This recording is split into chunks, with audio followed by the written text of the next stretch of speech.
हाँ भाई, तो अब हम बात करने वाले हैं यहाँ पे आपके VSEPR मॉडल के बारे में। ठीक है, तो मैंने आपको पहले बताया था बॉन्डिंग के कुछ बेसिक्स की, बॉन्ड्स क्या होते हैं, कोवेलेंट बॉन्ड क्या होता है, डिफरेंट तरह की थ्योरीज के बारे में बताया और रेफरेंस भी बता दिया कि आप NCERT से ये सब रीड कर सकते हो। ठीक है, तो यहाँ पे अपन एक सबसे इंपॉर्टेंट चीज़ देखने वाले हैं कि आप किस तरह से हाइब्रिडाइजेशन निकालते हैं। पहली बात, हाइब्रिडाइजेशन होता क्या है और आप किसी मॉलिक्यूल का शेप कैसे डिटेक्ट कर सकते हो। तो स्ट्रक्चर हमने देखा था, अब हम शेप की बात करने वाले हैं। तो VSEPR थ्योरी क्या कहती है? ठीक है, VSEPR थ्योरी ये कहती है, बेसिकली ये शेप प्रेडिक्शन के लिए एक थ्योरी मोस्टली है। ठीक है, बॉन्डिंग भी एक्सप्लेन होती है बट इसमें शेप प्रेडिक्शन मेन चीज़ रहती है जेई पॉइंट ऑफ व्यू से। तो आपके पास जैसे कोई मॉलिक्यूल है, जैसे PCl5 है या PCl5 से PCl3 जैसे ले लो। तो PCl3 के स्ट्रक्चर में देखो सबसे इलेक्ट्रोनेगेटिव जो एलिमेंट्स होते हैं बाहर रहते हैं। तो इलेक्ट्रोनेगेटिव कौन है? Cl है। और कम एलिमेंट बीच में रहता है तो P एक है, Cl3, तो ये बीच में सेंटर एटम ये रहेगा। फॉस्फोरस के पास एक लोन पेयर बच जाएगा, वो कुछ ऐसा रहेगा। ठीक है, तो अब यहाँ पे इस तरह की बात होती है, ये जो आपका जो मॉलिक्यूल है, ठीक है, ये जो मॉलिक्यूल है इसके ये बॉन्ड्स आपस में रिपल्शन करते हैं। ठीक है, और ये जो लोन पेयर है ये भी आपस में रिपल्शन करते हैं। ठीक है, ऐसा कुछ। तो यहाँ पे हमने ये देखा कि लोन पेयर जो रिपल्शन होती है ना, अब जैसे यहाँ पे दो लोन पेयर होते हैं तो उनके बीच में जो रिपल्शन है it will be greater than lone pair bond pair which will even be greater than bond pair. ठीक है, तो ये कुछ ऑब्जर्वेशंस की गई इनके बेसिस पे कि आपके जो बॉन्ड्स होते हैं आपस को रिपल्स करते हैं, एक दूसरे से दूर भागने की कोशिश करते हैं, और लोन पेयर भी। ठीक है, तो लोन पेयर सबसे दूर रहना चाहेंगे, लोन पेयर बॉन्ड पेयर फिर सेकंड नंबर पे आएंगे, और बॉन्ड पेयर कम रिपल्स करेंगे। तो इन रिपल्शंस की बेसिस पे आपके मॉलिक्यूल्स की शेप चेंज होती है। ठीक है, जैसे रिपल्शन कम है तो ऐसा रहेगा मॉलिक्यूल, ज़्यादा है तो ऐसा हो जाएगा। समझ रहे हो क्या कह रहा हूँ मैं? ठीक है, तो उसके बेसिस पे हम बॉन्ड प्रेडिक्शन करते हैं। ठीक है, तो ये हुआ एक चीज़। अब हम बात करते हैं हाइब्रिडाइजेशन और उससे शेप कैसे निकालते हैं, फिर मैं इन सब चीज़ों को कनेक्ट करूँगा। ठीक है, अब तुम किसी भी बुक में पढ़ोगे ना इस तरह से नहीं समझा रखा होगा, क्योंकि बुक्स में क्या होता है पहले पूरी थ्योरी डेवलप करते हैं फिर पढ़ाते हैं कि ये क्या है, और क्वेश्चन किससे आते हैं जो मैं बता रहा हूँ उससे। ठीक है, तो मुझे लगता है ज़्यादा बढ़िया पढ़ने का तरीका ये है जेई के लिए कि आप पहले क्वेश्चन बनाना सीख जाओ, उसके बाद थ्योरी पे जाओ। कि क्वेश्चन बनाने जिस दिन बच्चों को आ गए तो तुम्हें थ्योरी समझ में आती हो नहीं आती तो एक बार अच्छे नंबर लेके आओगे। ठीक है, और हमें पहले नंबर चाहिए। नॉलेज इंपॉर्टेंट है, बिल्कुल मानता हूँ, लेकिन उससे ज़्यादा इंपॉर्टेंट है कि नंबर है। ठीक है, ऐसी चलती है, तो नॉलेज चाहिए, लेकिन पहले अब तुमने केवल नॉलेज ले लिया लेकिन तुम्हें क्वेश्चन सॉल्व करनी आते तो क्या मतलब है उस नॉलेज का? Knowledge without application is useless. Okay, तो अब अपन बात करते हैं हाइब्रिडाइजेशन।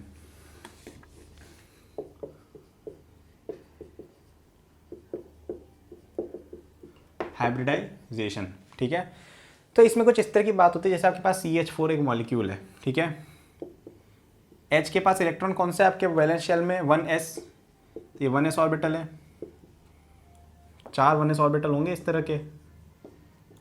ठीक है, सेल्फ स्फेरिकल शेप होता है इसका। अपन कार्बन की बात करें तो कार्बन क्या होता है? 1s2 2s2 2p2। ठीक है, इसके पास खाली ऑर्बिटल कौन से हैं? p वाले। ठीक है, p जैसे आपका ये 2p ऑर्बिटल है तो ये खाली है। तो ये बॉन्ड्स कहाँ कहाँ बनेंगे? एक यहाँ आएगा, एक यहाँ आएगा, एक यहाँ आएगा, एक यहाँ आएगा। ठीक है, तो इसके पास 2 p ऑर्बिटल्स है जिनसे बॉन्डिंग होगी। ठीक है, तो आप कुछ ऐसा सोच सकते हो कि ये जो p ऑर्बिटल्स मैंने बताया परपेंडिकुलर होते हैं आपस में, तो एक जैसे आपका एक ऐसा कुछ ऑर्बिटल ये बॉन्डिंग कर रहा है ऐसे। ठीक है, एक और इसकी परपेंडिकुलर है वो ऐसे बॉन्डिंग कर रहा है, इनके बीच में ऐसा ओवरलैप होता है और ये बॉन्ड बन जाता है। अब ये एग्जैक्ट ऐसा नहीं दिखता है, बहुत 3D स्ट्रक्चर होती है, बट ये रिप्रेजेंटेशन के मैंने बनाया है। तो यहाँ पे एक बात ऑब्जर्व की गई कि ये जो ऑर्बिटल्स होते हैं ना ये इस तरह से नहीं रहते हैं कि एक 2p ऑर्बिटल है या 1s ऑर्बिटल के साथ ऐसे मिला हुआ, ऐसा नहीं होता है। ये जो पूरा मॉलिक्यूल है ना मिक्स एंड मैच हो जाता है, ये जो तुम्हारे पूरे है ना ये एक हो जाते हैं। ठीक है, और 4 तरह के हम कहते हैं कि हाइब्रिड ऑर्बिटल्स बन गए जिनसे ये बॉन्डिंग हो रही है, और इन चारों की एनर्जी इक्वल होती है। ठीक है, तो मैंने क्या बोला कि हम ऐसा सोचते हैं कि यार इसमें ये p ऑर्बिटल और s ऑर्बिटल इस तरह से मिक्स हो रहे हैं, और यहाँ पे अलग p और s हो रहा है, यहाँ पे अलग p और s हो रहा है, यहाँ पे अलग p और s हो रहा है, जबकि ऐसा नहीं होता है। ये साइंटिस्ट लोगों ने पता किया कि सारी बॉन्ड एनर्जी सेम रहती है। तो क्या होता है कि आपके जो इलेक्ट्रॉन क्लाउड्स है ना एक साथ हाइब्रिडाइज हो जाते हैं ऐसा कहते हैं, और ये 4 हाइब्रिड ऑर्बिटल्स बनाते हैं। तो अगर यहाँ पे आपके पास, ठीक है, तो यहाँ पे अपन बोलते हैं इस हाइब्रिडाइजेशन को sp3 हाइब्रिडाइजेशन। ठीक है, तो इस तरह की बहुत सारी हाइब्रिडाइजेशन होती हैं, तो हम सबको देख लेते हैं। अब इसकी थ्योरी कैसे क्या हो रही है उसमें मैं नहीं घुसूंगा। ठीक है, इंपॉर्टेंट नहीं है वो जेई पॉइंट ऑफ व्यू से, आपको पढ़ना है तो बहुत अच्छे से एक्सप्लेन कर रखा है एनसीईआरटी में, बहुत शानदार दे रखा है। ठीक है, एनसीईआरटी में कह रहा हूँ 11th 12th कितनी शानदार बुक है केमिस्ट्री की, उससे बड़ा कोई बुक ही नहीं बाहर मार्केट में। ठीक है, स्पेशली इनऑर्गेनिक के इन कॉन्सेप्चुअल चीज़ों में। तो अपने पास अपन देखते हैं कि किस चीज़ की क्या हाइब्रिडाइजेशन है। ठीक है, तो यहाँ पे अपन पहले ये देख रहे हैं कि आपकी जो स्पीशीज है उसमें लोन पेयर नहीं है, हम ये अज्यूम कर रहे हैं। ठीक है, तो तुम्हारे पास जैसे कोई स्पीशीज है AB टाइप की, ठीक है, जिसमें लोन पेयर नहीं होना चाहिए, जैसे HCl है। यहाँ पे लोन पेयर आ गया, लेकिन हाँ जैसे एच है, जैसे एच है, ठीक है, हाइड्रोजन का H2 है, इसके पास भी एक इलेक्ट्रॉन, इसके पास भी एक इलेक्ट्रॉन, AB टाइप का हो गया, ठीक है। तो लोन पेयर अगर नहीं है तो इसका शेप होता है, इसका हाइब्रिडाइजेशन को कहते हैं SP, सॉरी ये नहीं, ठीक है, ये ज़्यादा जैसे तुम कह सकते हो, हाँ जैसे ये तुम्हारा मॉलिक्यूल है एसिटाइलिन का, ठीक है, इसमें एक ट्रिपल बॉन्ड है यहाँ पे और ये, ठीक है। यहाँ पे आपकी sp हाइब्रिडाइजेशन बोली जाती है, भाई क्यों होती है ये अपन पढ़ेंगे ऑर्गेनिक के अंदर, ठीक है। तो इसके अंदर कहा जाता है sp हाइब्रिडाइजेशन है और ये लीनियर शेप का होता है, ठीक है, अगर लोन पेयर नहीं है तो। अगर AB2 है, जैसे BeCl2 हो गया तुम्हारा,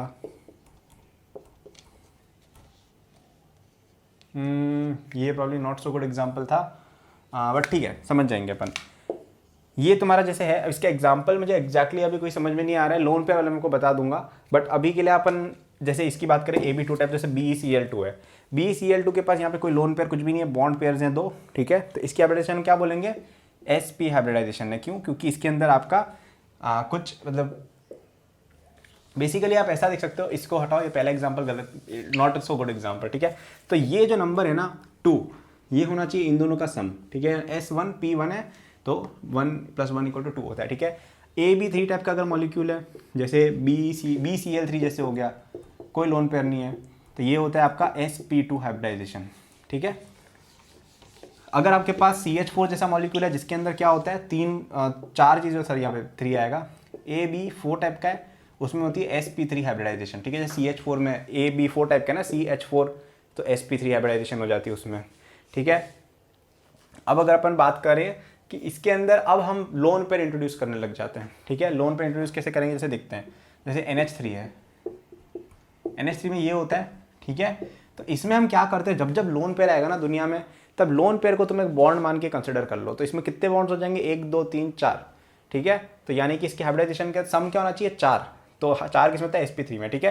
तो लोन पेयर भी एक तरह से B4 में माना जाता है, तो आप इस तरह से सोच के समझ के कर सकते हो, ठीक है। अब यहाँ पे ऐसा होता तो कि AB2L, ठीक है, जैसे कोई ऐसा मॉलिक्यूल सोचो जिसके अंदर यहाँ पे एक लोन पेयर बच जाए और 2 इलेक्ट्रॉन्स जा रहे हों, जैसे अपन सिलिकॉन की बात करें, सिलिकॉन में शायद हो जाएगा ऐसा, हाँ। अब ये स्पीशीज़ बनती नहीं बनती वो देखना पड़ेगा थोड़ा, लेकिन अगर ऐसी स्पीशीज़ एग्जिस्ट करती है, फॉर एग्जांपल, वैसे नहीं करती होगी मुझे पूरा ऑलमोस्ट श्योर है, तो इसमें एक लोन पेयर है, तो 1 2 3, ठीक है। तो sp2 हाइब्रिडाइजेशन हो गया इस चीज़ का, ठीक है। AB2L का मतलब है कि आपके पास 2 बॉन्ड पेयर है और एक लोन पेयर है, ठीक है। तो इसी तरह से होता है बहुत सारा लफड़ा, ठीक है। और इनके बेसिस पे हम इनका शेप भी प्रेडिक्ट कर सकते हैं, ठीक है। अगर तुम ये मानो कि हमारे पास किसी तरह का जैसे लोन पेयर नहीं है, जैसे तुम AB3 को कंसिडर करो, ठीक है। तो AB3 के अंदर कोई लोन पेयर नहीं है, तो मैंने तुम्हें क्या बताया कि आपका VSEPR थ्योरी क्या कहती है कि इस तरह से अरेंज होते हैं B atoms such that repulsion minimum से मिनिमम हो। तो ऐसा कौन सा शेप है जिसमें अरेंज होने पर रिपल्शन मिनिमम होगा कि इक्विडिस्टेंट शेप पे अरेंज हो जाए, तो ये इसलिए ट्रायंगुलर बन जाता है, तो इसको कहते हैं ट्रायंगुलर, ठीक है। जो भी कहना चाहो, ठीक है। sp2 जैसे है तो ये लीनियर हो जाता है, ठीक है। AB4 की बात करें तो ये हो जाता है टेट्राहेड्रल, ठीक है। टेट्राहेड्रल वगैरह क्या होता है, मैथमेटिकल स्ट्रक्चर होती है, हम देखेंगे NCERT में डायग्राम बना रखी है, बहुत ज़्यादा नहीं सोचेंगे, ठीक है। तो मैं आपको एक टेबल बना के दे देता हूँ जिसमें मैं आपको पूरा बता ही देता हूँ कि कौन से में क्या शेप होगी, ठीक है। अब यहाँ पे एक दो इंटरेस्टिंग चीज़ें नोट करते हैं अपन, कि जैसे मैंने तुम्हें बताया कि चलो ये तो चलो ठीक है। अब यहाँ पे जैसे लोन पेयर होता तो लोन पेयर को भी अपन ट्रायंगल के एंड पे रख देंगे, और फिर अपन याद करेंगे, मैंने तुम्हें एक बात बताई थी कि लोन पेयर बॉन्ड पेयर का रिपल्शन ज़्यादा होता है बॉन्ड पेयर के रिपल्शन से, तो यानी कि ये रिपल्शन बहुत ज़्यादा होगा इसके कंपैरिजन में। तो थोड़ा सा जैसे ऐसे था ना ओरिजिनल ट्रायंगल, तो ऐसे हो जाएगा, ठीक है। तो ये एंगल थोड़ा सा कम हो जाता है, ये 120 की जगह थोड़ा कम रह जाता है, ठीक है। तो ये अपन याद रखेंगे। तो अब अपन बहुत सारे तरह के शेप्स देखते हैं, ठीक है। तो आपके पास क्या क्या हो सकता है, अपन अब यहाँ पे फॉर्मूलेबाजी में नहीं जाएंगे, अपन देखते हैं, ठीक है। जैसे तुम्हारे पास एक एटम A है, पहले अपन ये मानते हैं कि बस 2 एटम से ऐसे जुड़ा हुआ है, कोई लोन पेयर नहीं है, तो लीनियर शेप हो जाएगी। अब अपन इसमें एक लोन पेयर घुसाते हैं, पहले AB2 टाइप की चीज़ें देखते हैं। एक लोन पेयर घुसाने पर क्या होगा, ये लोन पेयर यहाँ आ जाएगा, तो ये दोनों यहाँ पुश हो जाएंगे, ठीक है। तो ये आपका हो जाएगा बेंट शेप का, ठीक है। जैसे H2O है, H2O ऑलमोस्ट बेंट शेप, ठीक है। H2 इसके लिए एग्जांपल नहीं है। अब यहाँ पे एक और मैं ले आऊँ लोन पेयर, तो और ज़्यादा बेंट हो जाएगा, लेकिन बेंट शेप ही रहेगा, ठीक है। जैसे फॉर एग्जांपल इसका एग्जांपल आपका H2O हो गया, H2 में 2 लोन पेयर होते हैं O के पास, तो ये क्या है, ऐसे रहता है, ठीक है। तो ये ऐसे देखा जाए तो टेट्राहेड्रल में अरेंज्ड है ऑलमोस्ट, ठीक है। मतलब तुम अगर लोन पेयर को देखो तो लोन पेयर वगैरह टेट्राहेड्रल में अरेंज्ड होंगे कुछ ऐसे, कि ये लोन पेयर यहाँ पे है, ये लोन पेयर यहाँ पे है, यहाँ पे H एटम और यहाँ पे H एटम, और ये 3D स्ट्रक्चर है, ठीक है, ये ऐसा कुछ दिख रहा होगा, ठीक है, ये एकदम सिमेट्रिक स्ट्रक्चर होती है टेट्राहेड्रल। तो उसमें यहाँ पे तो लोन पेयर है, तो हमारे पास केवल ये H और H बचेंगे, तो इस प्लेन को काट दो तो ये एंगल आपका आ जाता है और ये आपका हो जाता है, ये लगभग 104.5 डिग्री होता है, ठीक है। एग्जैक्ट एंगल आपको देखना है NCERT वगैरह में देख सकते हो, दिया हुआ होता है, लेकिन अपन रफली याद कर सकते हैं। अब टेट्राहेड्रल का जो ओरिजिनल एंगल होता है ना, ये ऑलमोस्ट 109 डिग्री के आसपास होता है, लेकिन इस केस में क्या हो रहा है कि लोन पेयर रिपल्शन ज़्यादा होता है ना, तो ये एक दूसरे को रिपल करेंगे, तो इसलिए ये दोनों पास आ जाएंगे H और H, ठीक है। तो ये हुई एक बात। अब यहाँ पे एक और लोन पेयर आप घुसा दो तो आपका ऑक्टेट वगैरह की दिक्कतें लग जाएंगी, तो उसमें हम नहीं जाएंगे अभी। तो ये हो गई AB2 की बात, ठीक है। अब हम बात करते हैं AB3 टाइप के मॉलिक्यूल्स की, मतलब तीन एटम्स इसके चारों हो रहे हैं, ठीक है। तो अगर और कोई लोन पेयर नहीं है तो ये क्या होगा, ट्राइगोनल शेप का होगा, ठीक है, जैसे BCl3 हो गया। अब यहाँ पे अपन एक लोन पेयर घुसा के देखते हैं, लोन पेयर घुसाएंगे तो टेट्राहेड्रल शेप बन जाएगी, ये देखो ऐसी टेट्राहेड्रल शेप, ठीक है। ये बोर्ड पे बनाना थोड़ा मुश्किल होता है समझाना, आप NCERT में देख सकते हैं, बहुत प्यारे प्यारे अच्छे फूल पत्ती वाला डायग्राम बना रखे हैं। तो ये बन जाएगा आपका टेट्राहेड्रल शेप में, थोड़ा सा गड़बड़ हो गया वैसे, कोई बात नहीं, ठीक है। अब लोन पेयर बोन पेयर का रिप्रेशन ज़्यादा होता है, तो ये ऊपर से ज़्यादा फोर्स लगा के थोड़ा सा ऐसे कर देगा इसको, ठीक है। तो ये इसका एग्जांपल जैसे आपका NH3 हो गया, NH3 में क्या होता है, एक लोन पेयर होता है, बाकी सब बॉन्ड पेयर्स होते हैं, तो ये कहीं ना कहीं इनको पुश करता है, तो ये पिरामिड टाइप की चीज़ बन जाती है, ठीक है। ऐसा कुछ मतलब पिरामिड टाइप का बन जाता है, ये देखो ये पिरामिड बन रहा है, दिख रहा है पिरामिड, ठीक है। इजिप्ट वगैरह में होते थे ना, बचपन में देखते होगे, बचपन में शोज, तो पिरामिड शेप हो जाती है इसकी। अब यहाँ पे अपन एक और इलेक्ट्रॉन पेयर लिया है, तो वो पॉसिबल नहीं, क्योंकि उसमें फिर ऑक्टेट वॉल्यूशन वगैरह आने लग जाएंगे, ठीक है। अब होने को होता है, लेकिन अपन उन चीज़ों की हाइब्रिडाइजेशन में अभी नहीं घुस रहे हैं, ठीक है। AB3 टाइप हो गया। AB4 की बात करते हैं अब। हाँ, तो यहाँ पे अपन AB4 टाइप की कंसिडरेशन कर रहे थे, तो अगर हम इसमें एक लोन पेयर और घुसा देते तो एक इंटरेस्टिंग चीज़ होती है, तो आपको इस तरह से फिर देखना रहता है, ठीक है। जब 5 चीज़ें आ जाती है ना, यहाँ पे 5 चीज़ें, तो सोचने का तरीका कुछ ऐसा करना होता है कि इसके चारों ओर एक ट्राइंगल बनाओ और ऊपर 2 लोकेशंस मार्क कर दो, ठीक है। इन्हीं के अलॉन्ग आपके जमने वाला है, ठीक है। तो अब यहाँ पे इसका स्ट्रक्चर कुछ ऐसा हो जाता है कि B यहाँ आ जाता है, एक B यहाँ आ जाता है, एक B यहाँ आ जाता है, एक B यहाँ आ जाता है, और बाकी आपका इसका ज़्यादा अच्छे से मैं डायग्राम ऐसा बना देते हैं। हाँ, इस B को तुम यहाँ ले लो, ठीक है, और यहाँ पे आपका आ जाता है लोन पेयर, ठीक है। तो ये इसको कहा जाता है सीसॉ शेप। सीसॉ क्यों है, क्योंकि ये देखो ये ऐसे है और ऐसे, तो ये सीसॉ टाइप, अब ऐसे मोड़ को देखोगे तो सीसॉ जैसा बन रहा है, ठीक है, वो होता है ना पार्क में, तो ऐसा क्यों होता है। तो देखो ये जो आपकी जब AB5 टाइप की स्ट्रक्चर बनती है ना, ठीक है, अब यहाँ पे 4L है, तो ये भी लगभग 5 चीज़ होगी कुल मिला के, तो उसके अंदर आपको ट्राइगोनल बाई पिरामिडल शेप के अंदर चीज़ें अरेंज करनी होती है, ठीक है। ये लॉ है, ऑब्जर्वेशन है, यही फॉलो करना है, ठीक है। तो यहाँ पे अपने पास ऑप्शन था कि इसको अपन यहाँ रख देते, लेकिन फिर क्या होता है कि लोन पेयर और बॉन्ड पेयर में एंगल हो जाता है 90 डिग्री, और हमें चाहिए कि बॉन्ड पेयर और लोन पेयर में एंगल ज़्यादा से ज़्यादा हो, क्योंकि वो रिपल्शन ज़्यादा करता है। तो हम यहाँ पे अगर रखेंगे तो यहाँ पे 120 डिग्री एंगल हो जाता है, और इक्विटोरियल पोजीशन, इसको इक्विटोरियल पोजीशन बोलते हैं और इसको एक्साइल पोजीशन बोलते हैं, ठीक है। ये दोनों एक्साइल पोजीशन पे, ये इक्विटोरियल पोजीशन पे सबके सब। तो यहाँ पे रिपल्शन कम होती है, इसलिए हम इसको यहाँ रख देते हैं, ठीक है। तो ये होती है आपकी AB4L की स्ट्रक्चर। अब यहाँ पे AB5 की भी स्टडी कर लेते, इतना आगे आ गए हैं तो यहाँ पे क्या कर दो, B लगा दो। इसका एग्जाम्पल हो गया आपका PCl5, ठीक है। AB4L का एग्जाम्पल हो गया आपका SCl4। जैसे देखो ये कुछ इस तरह का रहेगा, ठीक है। अब इसी स्ट्रक्चर के अंदर में और वेरिएशन करके देखते हैं अपन।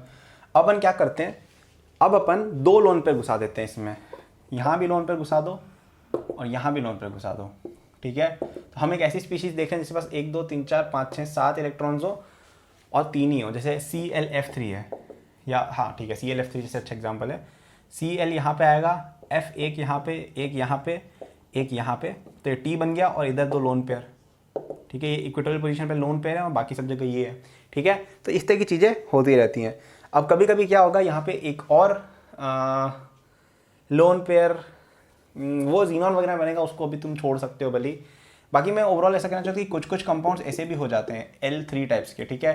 जैसे ClO- है, उसमें जैसे हो जाता है ऐसा, ठीक है। जैसे ClO- का अगर अपन स्ट्रक्चर देखें तो Cl के पास 1 2 3 4 5 6 7 इलेक्ट्रॉन्स हैं, यहाँ O- है, ये बॉन्ड बन गया, ठीक है। तो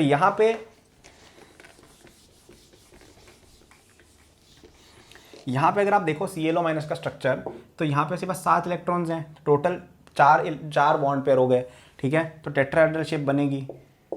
लेकिन ये जो है ये तो लोन पेयर है, तो ये आपका जो स्ट्रक्चर है लीनियर ही रहेगा। समझ रहे हो क्या कह रहा हूँ मैं, ठीक है, मतलब ये है हवा में लटक रहे हैं ऐसे ये जो ये आपके हैं लोन पेयर्स, लेकिन वो लीनियर ही रहेगा क्योंकि आपके पास एक ही बॉन्ड है। समझ रहे हो, मतलब 2 पॉइंट्स के बीच में तो एक लाइन ही होती है, तो लीनियर होगा, ठीक है। तो हमने इस तरह की काफ़ी सारी चीज़ें देख ली। अब हम बात करते हैं AB5 से अपन AB6 पे जाते हैं। AB5 में हमने सारी कॉम्बिनेशन देख लिया कि 2 मॉलिक्यूल है, तो हाँ अब 2 वाला और देख लेते हैं। अब कई बार क्या होगा कि ऐसा हो जाता है कि बस जैसे ये आपका A है, B एक यहाँ पे और लोन पेयर सारे के सारे यहीं पड़े हुए हैं, ठीक है। लोन पेयर आपको हमेशा इक्विटेबल पोजीशन पे रखना है जब तक फिल नहीं हो जाती पोजीशन। क्यों? क्योंकि ये इक्विटेबल पोजीशन पे ज़्यादा स्टेबल होते हैं, हर बार याद रखना है आपको, ठीक है। क्योंकि यहाँ पे आपकी क्योंकि लोन पेयर आपस में रिपल्सन ज़्यादा करते हैं, तो उनको आपस में डिस्टेंस चाहिए। ज़्यादा डिस्टेंस कब आएगा? जब यहाँ पे होंगे, ठीक है। ये फैक्ट है, याद रखना है।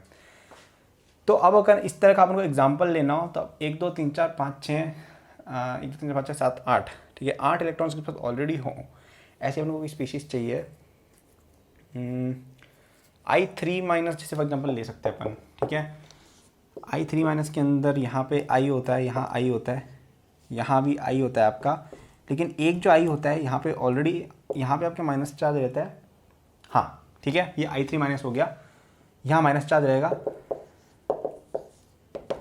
ठीक है। 1 2 3 4 5 6 7 8 9 10।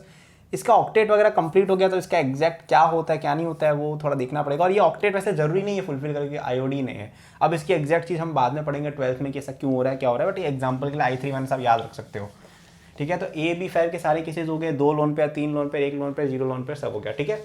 अपन बात करते हैं AB6 टाइप की, ठीक है। AB4 में भी सब कवर हो गया ना आपका मोस्टली। AB4 में मैंने आपको बता दिया कि AB2L जब है तब क्या करना है, ठीक है, वो बता दिया मैंने आपको। AB2L, हाँ ठीक है, मोस्टली सारी चीज़ें कवर हो गई हैं। कुछ और छोटा मोटा होता है NCERT में आपको रेफरेंस दे दूंगा टेबल का, वहाँ से आप देख सकते हो। AB6 की बात करते हैं, तो जब AB6 पूरा प्योर है, ठीक है, जैसे SF6 है, उसका शेप कुछ ऐसा दिखता है, जैसे SF6 है इस टाइप का होता है। इसको कहा जाता है स्क्वायर बाई पिरामिडल, ठीक है, क्योंकि एक स्क्वायर है और ऊपर नीचे ऐसे बाई पिरामिड बनी हुई है। समझ रहे हो क्या कह रहा हूँ मैं, ठीक है। तो ऐसा कुछ देख सकते हो, समझ रहे हो, मतलब स्क्वायर है और उसके ऊपर ऐसे पिरामिड बनी हुई है, ठीक है। ये डायग्राम अच्छे से NCERT में दे रखा है, तो इसमें हो गया ये बात। अब अगर अपन यहाँ पे लोन पेयर लाते हैं, तो लोन पेयर में फिर आपको याद रखना है कि ये सारी पोजीशन इक्विवेलेंट है, क्योंकि सब एंगल 90 डिग्री, ये भी 90 डिग्री, ये भी 90 डिग्री, ये भी 90 डिग्री है, तो इसमें कहीं भी लोन पेयर डालो फर्क नहीं पड़ता है, डायग्राम सिमेट्रिकल एकदम। तो अपन अब कन्वीनियंस के लिए यहाँ लोन पेयर डाल देते हैं, ठीक है। इसको कहा जाता है आपका स्क्वायर पिरामिडल, ठीक है। पहले आपका था स्क्वायर बाई पिरामिडल, अब है स्क्वायर पिरामिडल, एक ही तरफ पिरामिड है। थोड़ा सा रिपल्शन रहेगा इसकी वजह से, थोड़ा सा ऐसे हो जाता है थोड़ा बहुत, बट मोरलेस आप स्क्वायर पिरामिडल इसको कह सकते हो, ठीक है। तो ये AB4L टाइप की भी कवर हो गया आपके यहाँ पे, AB5L भी कवर हो गया आपके यहाँ, AB5। अब यहाँ पे एक और लोन पेयर अगर आएगा तो उसको आपको इसके अपोजिट घुसाना पड़ेगा, ठीक है। इसका एग्जाम्पल हम ले सकते हैं 1 2 3 4 5 6 7 8, तो हमें इलेक्ट्रॉन चाहिए 2 लोन पेयर आ जाए, ऐसा हम क्या करें, जैसे S अपने पास था SF6 में, ठीक है, इससे भी अपन को 2 ज़्यादा चाहिए ऑक्सीजन स्टाइल से, मतलब ऑक्सीजन। अब हमें यहाँ पे क्लोरीन का कुछ लेना पड़ेगा, जैसे अपन IF4 की जैसे बात करें, ठीक है। अब ये स्पीशीज एग्जिस्ट करती नहीं करती वो आपको देखना पड़ेगा, स्टेबल कितनी है मुझे नहीं पता वो चीज़, ठीक है। तो जैसे अपन IF4 की बात करें, IF4 से भी वैसे काम नहीं चलेगा यहाँ पे, IF4 से भी काम नहीं चलने वाला है बेटा, IF4 माइनस ऐसा कुछ करने का। चलो जो भी है, अब यहाँ पे एग्जैक्ट चीज़ का मुझे कोई ऐसा एग्जाम्पल अभी याद नहीं आ रहा है जो मैं तुम्हें एकदम से बता दूँ।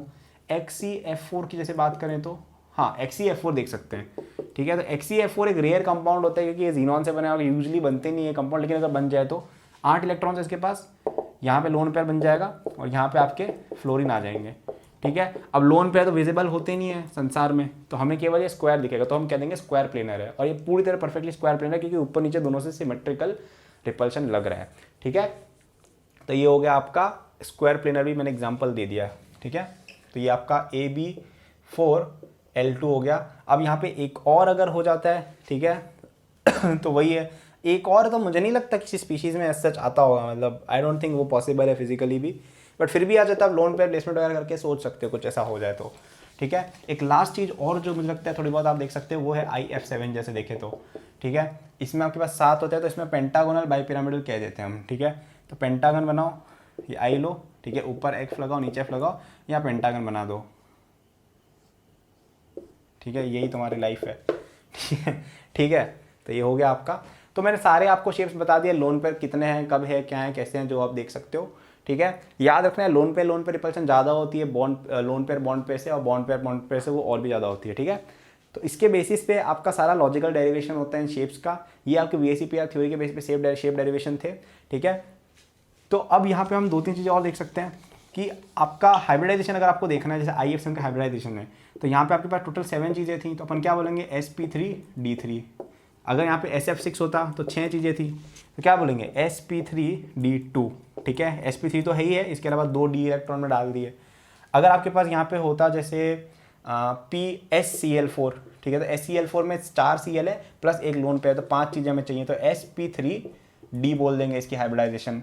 ठीक है, तो sp3 के बाद जो भी है ना उसमें आप d के ऊपर लगा दो बाकी। जैसे अगर 2 और चीज़ें चाहिए ना, जैसे यहाँ पे एक क्लोरीन, तो चलो चारों कवर हो गए, एक लोन पेयर और बच रहा था, उसके लिए हमें जगह चाहिए, तो उसके लिए d डाल दे, तो इसकी हाइब्रिडेशन sp3d होगी, इसकी sp3d, इस sp3d, इसकी sp3d, sp3d3। ठीक है, तो अब यहाँ पे और भी वेरिएशंस होते हैं, कई तरह की होती है आपकी जो होती है ना, ये हाइब्रिडाइजेशन बहुत तरीके की होती है। ठीक है, तो सब में अपन घुसेंगे नहीं ज़बरदस्ती का, जब आएगा समय तब देख लेंगे। ठीक है, अभी याद करो, क्योंकि ये आप अच्छे से पढ़ोगे जब आप 12th में कोऑर्डिनेशन कंपाउंड्स पढ़ रहे होगे। ठीक है, तो आप लोग, ठीक है, चलो आप प्लीज़ ये टेबल अच्छे से समझना, मैंने जो बोला, और ये समझना बहुत इंपॉर्टेंट है, इससे क्वेश्चंस आते हैं, बच्चे हर बार गलत करके आते हैं। तो अब तक मैंने क्या क्या सिखा दिया, स्ट्रक्चर बनाना सिखा दिया है, शेप निकालना सिखा दिया है, हाइब्रिडाइजेशन निकालना सिखा दिया, तीनों चीज़ें दिमाग में क्लियर होनी चाहिए। तो आप प्लीज़ NCERT रेफरेंस फॉलो कीजिए। NCERT में एक टेबल बनी हुई है 2 पेज की, उसमें सब कुछ नोट किया हुआ है विद एग्जाम्पल, जो दिमाग में क्लियर होनी चाहिए। मैं रटने को नहीं बोल रहा हूँ, मैं सब बोल रहा हूँ कि आपको पता होना चाहिए उसमें क्या लिखा है, कैसे किया है।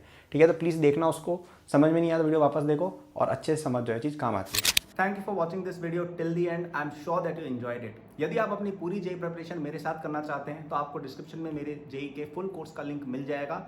इस कोर्स में आपको जो यूट्यूब पे मेरे लेक्चर्स और प्रॉब्लम सॉल्विंग के वीडियोस मिलते हैं, उसके कंपेयर में बहुत ज़्यादा कंटेंट है, एंड आपको यहाँ पे practice sheet with solution, test series with solution भी मिलती है। It's a complete solution, you can rely on it. आप यदि किसी कोचिंग जाते हैं या अगर आप सेल्फ स्टडी करते हैं, in both cases it will be very useful, so do check it out. Okay, इसके अलावा मेरे जेई के फ्री नोट्स में डिस्क्रिप्शन में लिंक्ड है, एंड डिस्क्रिप्शन में और भी मैंने बहुत सारे रिसोर्सेज फॉर स्टूडेंट्स डाले हुए हैं, जैसे the books that I recommend, my social media and my newsletter in case you want more content, और if you want to approach me with any doubts और सजेशन। नोट्स हैं NEET के students के लिए, कॉलेज स्टूडेंट्स के लिए, startup enthusiast के लिए भी, ओलंपियाड एंथुसियास्ट के लिए भी कोर्सेज हैं, तो चेक जरूर कर लीजिएगा डिस्क्रिप्शन, आपको काफ़ी यूजफुल रिसोर्सेज वहाँ मिलेंगे। Thank for watching, like subscribe कर लीजिएगा for more such videos. Good luck.